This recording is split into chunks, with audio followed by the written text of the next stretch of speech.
Are you scared that someone may break into your home or come inside without you having no knowledge of it at all? Even worse, what if you are sleeping and you wake up to some deranged individual staring at you and ready to attack? Well, I have the perfect solution to help you become aware of possible break-ins that can help you react quicker. Guardline's wireless driveway alarm immediately alerts you when a person or vehicle enters your property. The range of the sensor to the receiver is up to a quarter-mile long. The device is also super easy to set up, and it will only take a couple of minutes to install it. There's also a lifetime warranty for this product. Head over to guardlinesecurity.com/MAD, M-A-D-D, and enter discount code MADMIKE in all caps for 10% off your order. All of the details are in the description below. Just click the URL. Before we start this video, I would like to give a big thanks to Guardline for offering such a cool deal and for sponsoring this video.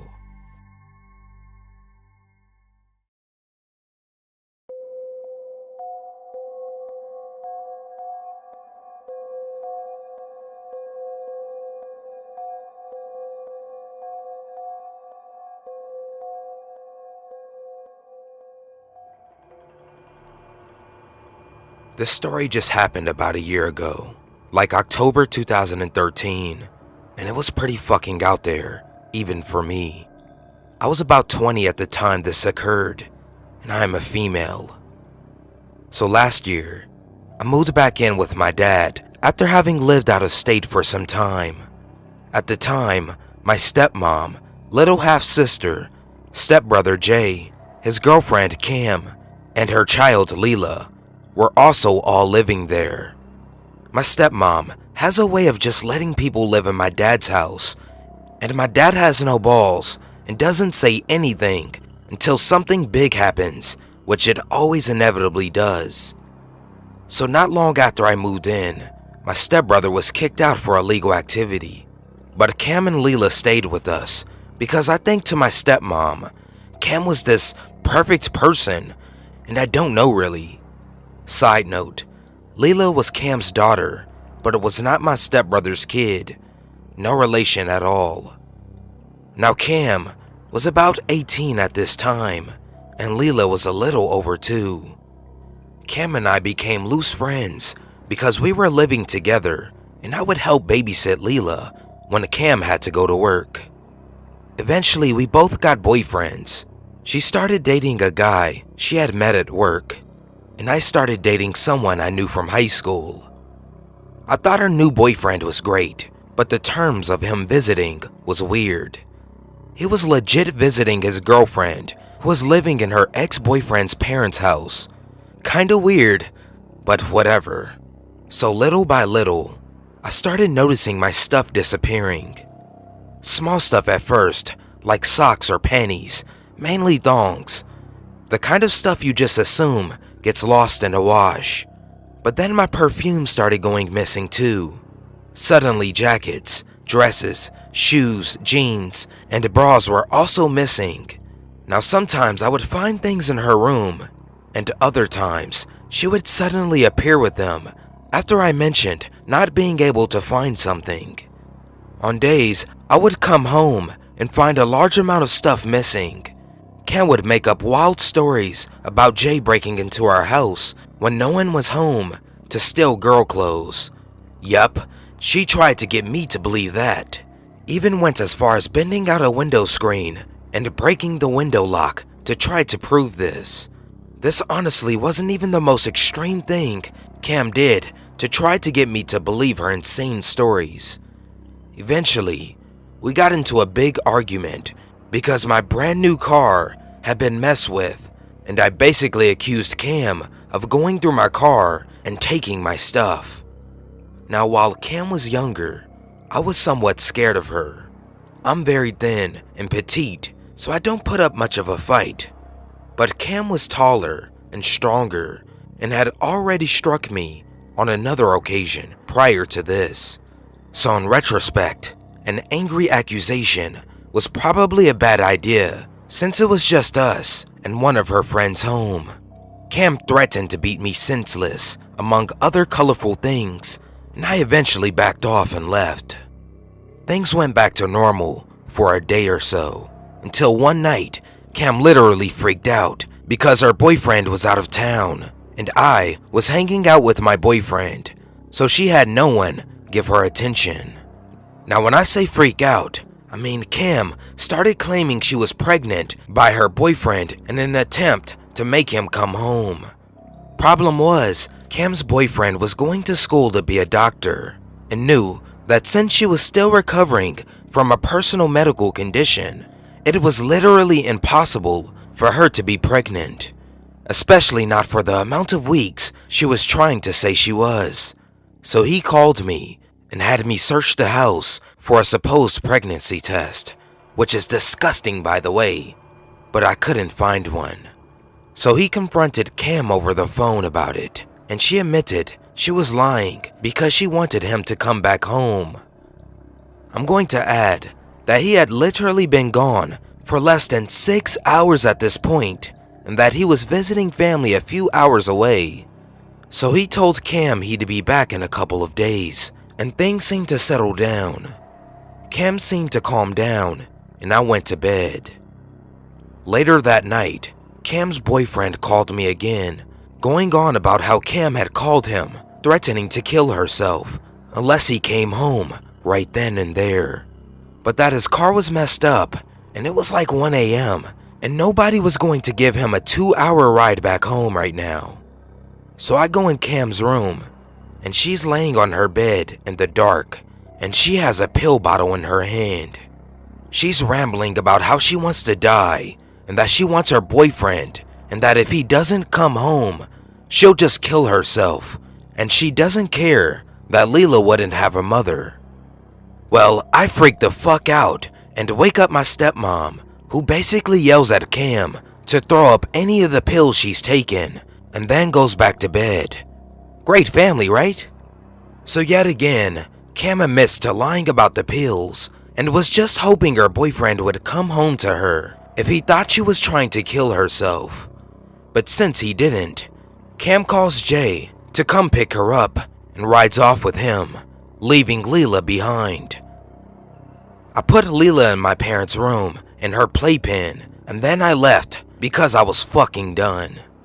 But apparently, Jay dropped Cam back off later, and her boyfriend, who had finally gotten a ride into town, finds Cam cheating on him with Jay.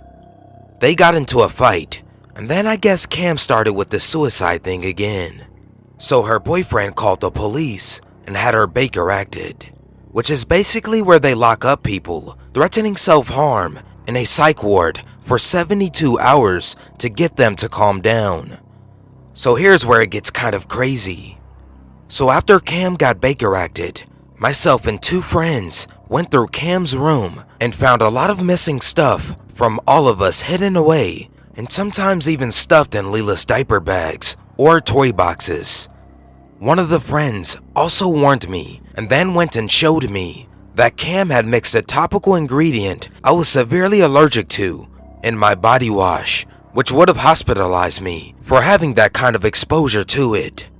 Cam had also peed in my shampoo and body spray, put blue dye in my toothpaste in an attempt to dye my mouth blue, and put green dye in my conditioner in an attempt to get me fired for having an unnatural hair color. Thankfully, I hadn't showered at home in 2 days, so none of it ever got used. The toothpaste I had noticed beforehand and went ahead and replaced both that and my toothbrush without using it, which turned out to be a good thing because supposedly Cam also had thrown my toothbrush in the toilet. But here's the icing on the cake. Cam worked at a hospital and had somehow gotten her hands on one of those drinks that like empties your system, kind of like a laxative, but more powerful. I think it's like the ones they make you drink before having a colonoscopy or something. She had planned to put it in my drink next time I left my drink out, just to make me really sick because I had accused her, rightfully so, of stealing my stuff. Cam also tried to tell people my boyfriend was coming on to her and talking to her behind my back, which was a total lie. The amount of charges I could have filed against this girl was insane, but I opted not to because my dad and stepmom didn't think it would be morally right since Cam was obviously not okay in the head or whatever. I was also pretty pissed that Cam's friend had waited until Cam had gotten locked up to tell me about all of this stuff and would have knowingly let me get sick and possibly die because of what Cam was tampering with. But if you think it ends there, sadly you're wrong. The day before she got out of the psych ward, Cam had been calling me and the same two friends begging us to come pick her up on the day she was getting released. However, we all agreed that it was in our best interest not to do it. So lo and behold, her release day comes and nobody showed to pick her up. I must have had 8 or 9 missed calls on my cell phone alone from her, and I have no idea how many times she called the other girls. One of the other friends did text me though to say that she had finally given in and called the psych ward, but by the time she called, they told her that Cam apparently left with a random guy who had a family member in the psych ward. The friend also warned me that Cam was probably going to try to come to the house. This was the same friend who had been in on the tampering of my items and stealing of my stuff, so I was a little torn on whether or not to believe her. But I decided to go around the house, locking all the doors and windows and closing all the curtains and blinds. I seriously doubted she would be dumb enough to come to my house after my parents had called the psych ward and told them that she was no longer welcome at our address and that when she was released, they needed to make sure she went to her mother's house a few towns over, as we had already sent all of her stuff back to her mom. But still the same, I wanted the house to be secure since I was home alone. Well, either Cam didn't get the memo about not being allowed at our house, or she got it but just didn't give a fuck. It's about 10 a.m. in the morning, and I'm sitting in the bathroom straightening my hair when all of a sudden, I hear someone pounding on my front door. It startled me so badly, I dropped my really super hot straightener. It wasn't just a one-time hit and then it stopped. The pounding continued on without an end, almost rhythmic. Now, my bathroom is on the other side of the house from the front door. So once I recovered from the initial shock, I flipped off the bathroom lights and ran into my bedroom. My theory was that if the house looked empty, maybe Cam would have given up and gone home. My car was in the driveway, sure, but I often left my car behind to ride carpool with coworkers, or my boyfriend would pick me up to go out. It was probably stupid of me to think she'd just give up. But you can't blame a girl for hoping. Well, pretty soon, Cam's pounding became relentless, and she started yelling as she was pounding. Being on the other side of the house, I couldn't make out most of what Cam was saying, but I was really hoping the doors held up to her fist. We had those stupid mostly glass double door front doors, and I was beginning to wonder if Cam would consider breaking the glass just to get in the house. So I frantically started texting my stepmom and dad, asking them what I should do. Of course, no response there since they were both at work over an hour away from home. So basically, I'm full on panicking, trying to decide if I should hide and wait it out or call the police. My boyfriend worked night shifts, so he was still asleep, and I felt completely, utterly alone. Like I had never felt so terrified and alone all at once. The feeling was pretty indescribable. After about 20 minutes, the pounding stopped, and I think maybe Cam has given up. I started to stand up from where I had been crouched, when suddenly, I heard, "I know you're fucking in there! Open the fucking door!" Followed by more pounding, but this time, it was coming from my bedroom window. Cam was literally feet away from me, only separated by a glass window, which was thankfully covered by a heavy curtain. But I was beginning to think Cam would break the window. When I didn't respond to her pounding on my bedroom window, Cam moved down to the side of the house and tried the bathroom window, and then switched back to the front door in like record times, like she must have literally been running laps around the house in order to pull that off. This went on for probably another 20 minutes or so, and I was beginning to wonder if the windows were going to withstand her pounding much longer. Then suddenly, it got really quiet. Her yelling turned into soft whining, like she was going to cry. "Please just let me in.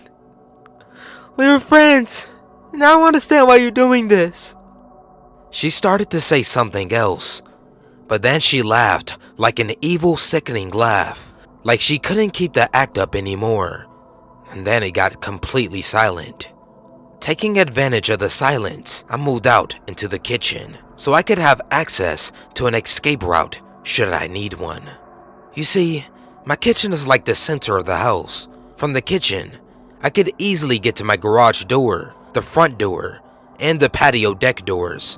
Not only this, but I could easily get into what was once Cam's room, which also had a door to the patio deck in it. Now I didn't dare try running for my parents' room, as I would have had to pass the front doors to get there. But I was really wishing I could, because that's where all the guns were. Not that I would have shot Cam, but it would have been really nice to feel somewhat protected. Suddenly, the silence gave way to the loud slam of the back gate, and I realized Cam is now on the patio deck. I held my breath as Cam went and checked every door, including the one that went into her former bedroom. She actually spent a fair amount of time on this one, I guess hoping it would break loose, or maybe there was some trick to it that I didn't know about. But when that didn't work, Cam started screaming. She wasn't really saying anything, just yelling out sounds really. It was honestly quite eerie, and I remember feeling like I was in some sort of twisted horror movie.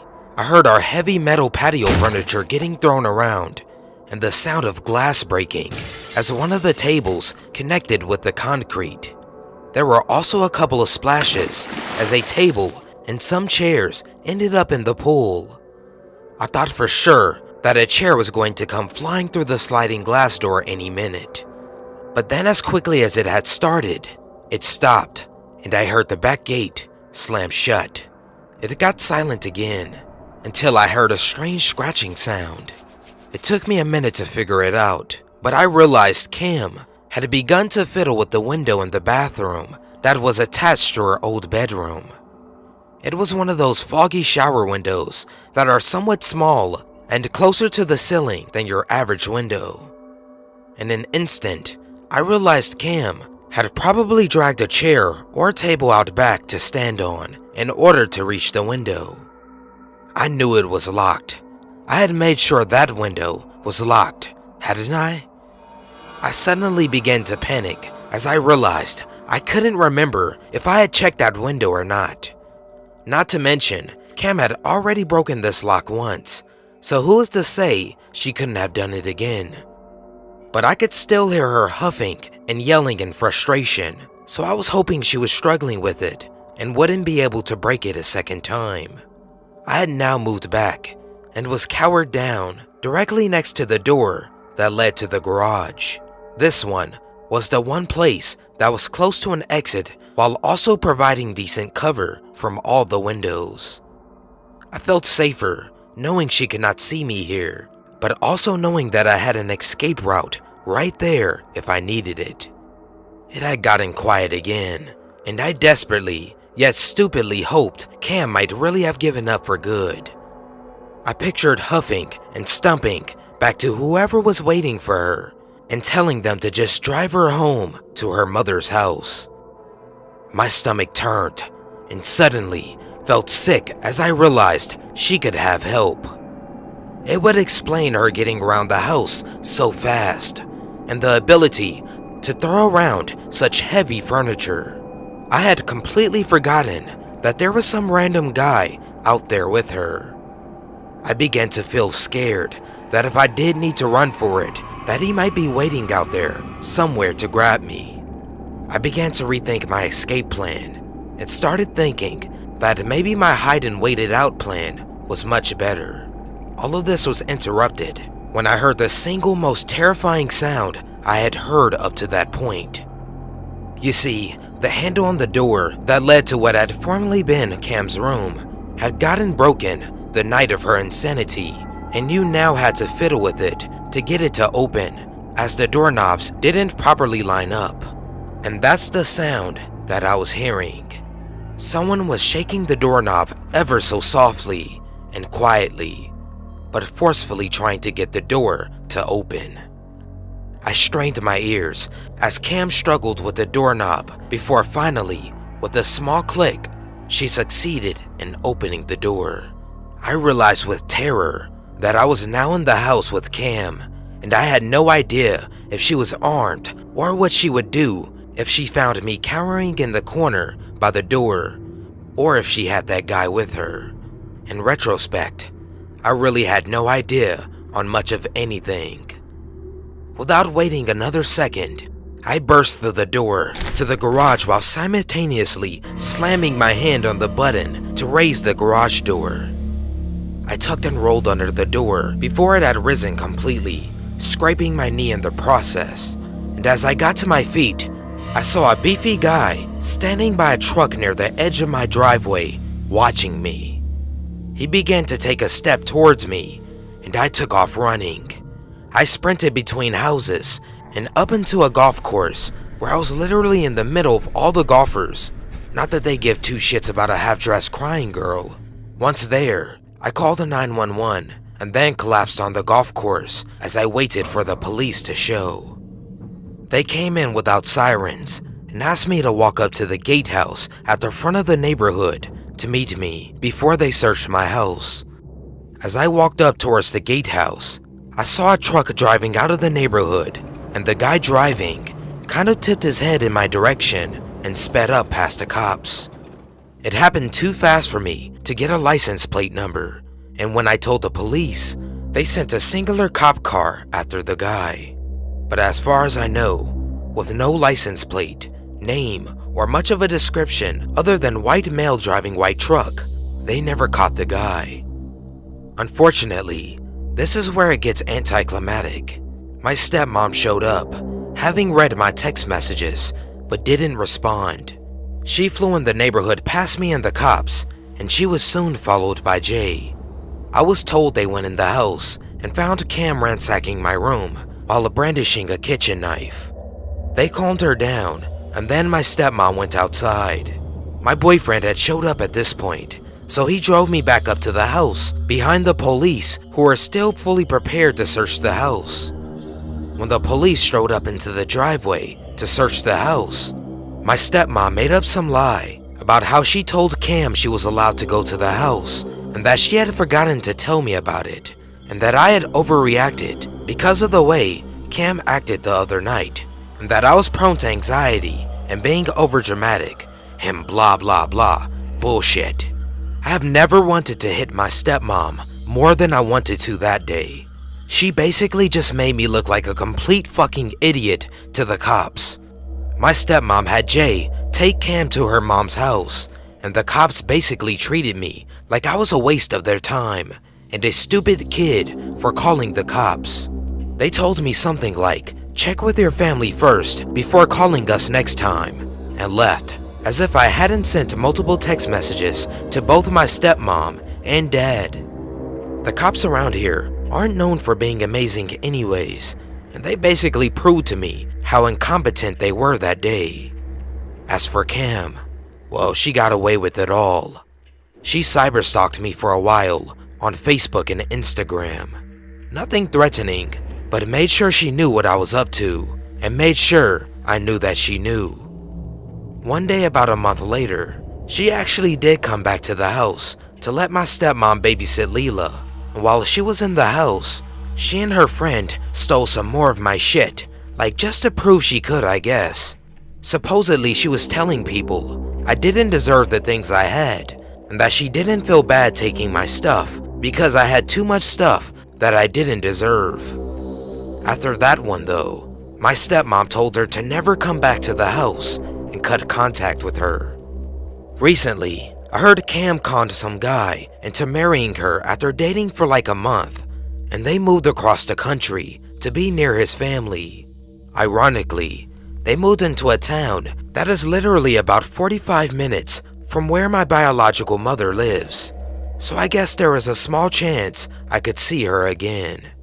But I haven't heard anything from her in almost a year now. Her friends that still live around here will occasionally say some shit to me about it or try to stir up problems. But I recently moved in with my boyfriend, so Cam no longer knows where I live, and I've changed my phone number. I deleted all my social networks except for like Reddit, but I did take an extended break from my account, and that's pretty much that. Cam, I'm sorry we ever met to begin with, and I hope you're getting the psychiatric help you so desperately need. Let's not meet again in the future.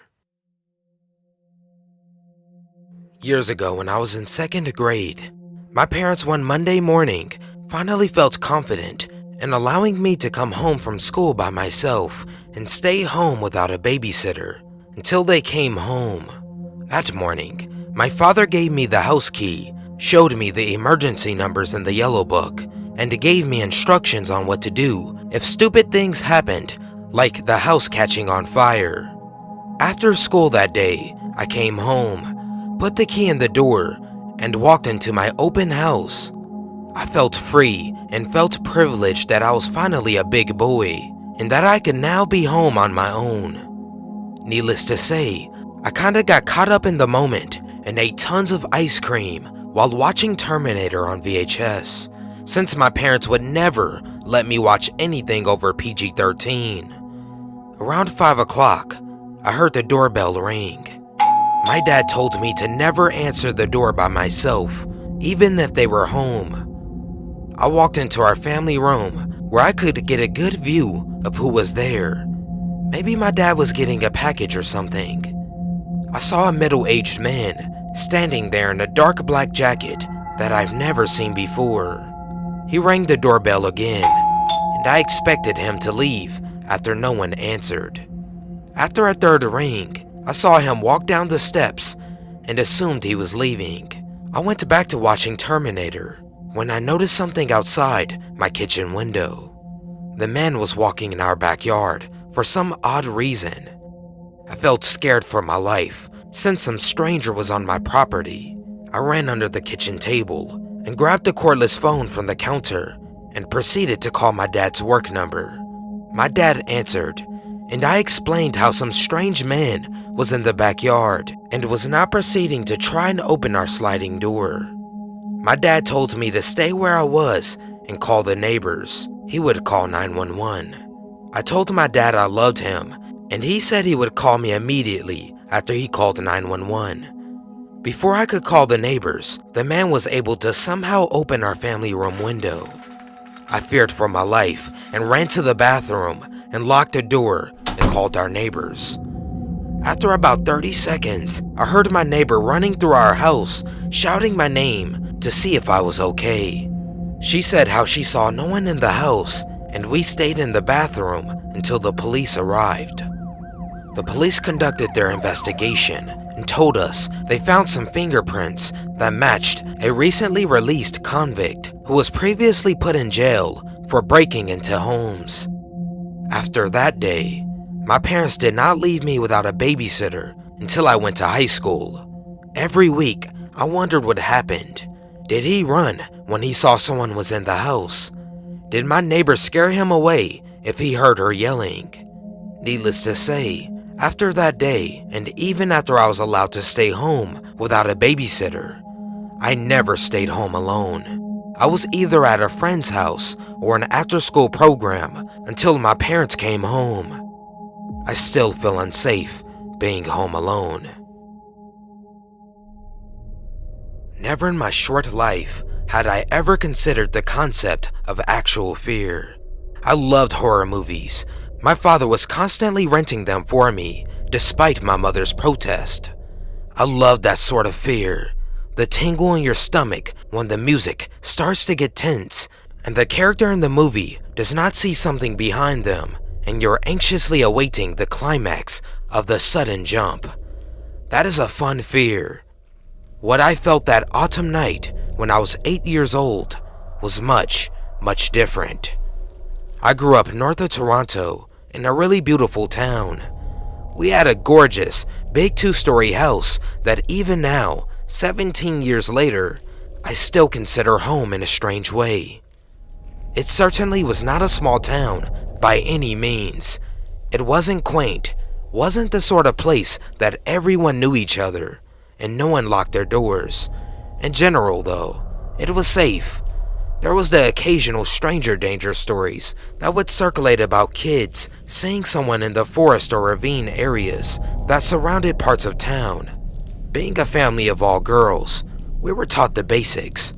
Always lock the doors, never talk to strangers, never accept rides.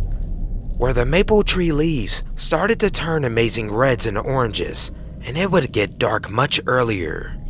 It was around 8 o'clock and the sun had already fully set. My parents and oldest sisters were all out, leaving my middle sister Kay and I home alone. Kay decides she wants to have a friend over and wants us to walk and meet her halfway. It was realistically only a 5-minute walk to get there, although at the time it seemed like a huge adventure. However, Kay could not find her house key. We searched and searched for it, but no luck. While she continued searching, I remembered my parents kept a key hidden in the garage for emergencies. In this particular house, there was no door directly connecting the garage to the house. You had to open the actual garage door to get it, or there was a side regular door. Since I had no key, I opened the garage door. I remember very clearly finding the key, and as I got to the keypad to close the door, I saw headlights. I anticipated seeing a familiar vehicle, seeing my parents or sister arriving home, but that is not what I was met with. Pulled halfway up my driveway, about 10 feet from where I was standing, was a beige Montana minivan. I heard the slight sound of a window rolling down and a car door opening. My eyes finally focused on the figure of a man, one arm fully out the window, along with his torso and head. He held the door ajar too, easier access to jumping out if he decided to. He was a big man, completely bald, like shaved down to the skin, shiny head sort of bald, and he had this thick soul patch on his chin. It was probably only a few seconds, but it felt like an eternity until he finally spoke. I remember there was this lightness to his voice. I think at the time, I probably took it as a friendly tone, but as an adult now, I wonder if it wasn't a more sickening excitement he may have felt at the opportunity he saw. "Are you home alone?" This is the fear I was talking about. A muscle-stiffening, stomach-churning fear. This is the sort of fear you see in horror movies where the person is too afraid to move. That physically freezing fear is what I felt. I was 8 years old and tiny. I had no chance. The garage was empty. The driveway was empty. No cars, no signs of any adults, no hope. It felt like I was outside of my body, watching this happen to another little girl. It wasn't happening to me. I couldn't be kidnapped or hurt. That sort of stuff doesn't actually happen. I heard this weird echoing noise come from somewhere. My body's still frozen. It wasn't until he was hurling himself back into his vehicle and squealing his tires as he violently reversed out of my driveway that I realized my sister had opened the front door. I am assuming he didn't want to take a chance of who could have been opening the door, so he took off. My parents eventually came home, and the police came, and we filed our report. Nothing came of it. No man was ever found, and the stories went on in our neighborhood of the occasional other creepy encounters the other kids had. I have no idea what may have happened had my sister not come to the door at that moment. I try not to think about it too much. I try not to imagine what a grown man in a minivan could have done to a tiny 8-year-old girl.